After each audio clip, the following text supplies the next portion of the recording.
ఒక్కొక్కడు రాజకీయాలు చేస్తారట. పార్లమెంటులో చట్టసభల్లో బీసీలకి 50% పార్లమెంటులో సగం సీట్లు కావాలని యుద్ధం జరుగుతుంటే దాని గురించి ఒక్క రాజకీయ పార్టీ మాట్లాడట్లే. వాళ్ళు అమ్మడిపడి తిరుగుతున్నాం. మనం సిగ్గు సెర ఉండాలి మనకి.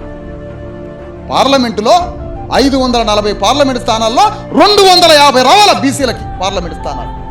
అసెంబ్లీలో 117 ఉంటే 20 పోయినా ఎస్సీ ఎస్టీలకి, అందులో 50 సీట్లు రావాలి బీసీలకి. దీని గురించి మాట్లాడేది ఏంటి మనం? దీని గురించి యుద్ధమేది? బీసీల తలలు లెక్క పెట్టాలా? బీసీలు ఏడ బతుకుతారు? చెట్టు కింద ఉంటారా? అన్నం తింటారా? ఏ వృత్తితో బతుకుతారు? బట్ట ఉన్నదా? గొర్రె ఉన్నదా? బర్రె ఉన్నదా? తినడానికి బొచ్చు ఉన్నదా అని మొత్తం కుల గణనం చేయమని దేశంలో ఇంత డిమాండ్ ఉంటే బీసీలు ఏడ బతుకుతారో వాళ్ళని లెక్క పెట్టరా? బీసీలను లెక్క పెట్టరు. పార్లమెంటులో మనకు సగం సీట్లు ఇయ్యరు. మరి ఏంటి మన పని? రోజు ఓట్లు